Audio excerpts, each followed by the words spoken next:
Every Vodafone Automotive alarm comes with a 4-digit pre-programmed PIN number. This one is 3221, and here's how you enter it. 1 2 3 1 2 1 2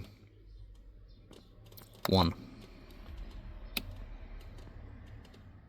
The LED has now gone out and you can start your car. Obviously, you don't want to leave your PIN code in your car. I recommend you save it on your cell phone or keep the card somewhere secure. You can also customize your PIN number so you do not have to stick with the default number.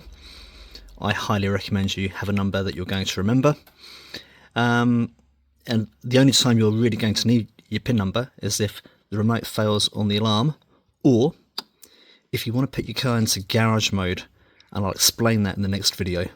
For more information, check out vehiclesecurity.co.nz.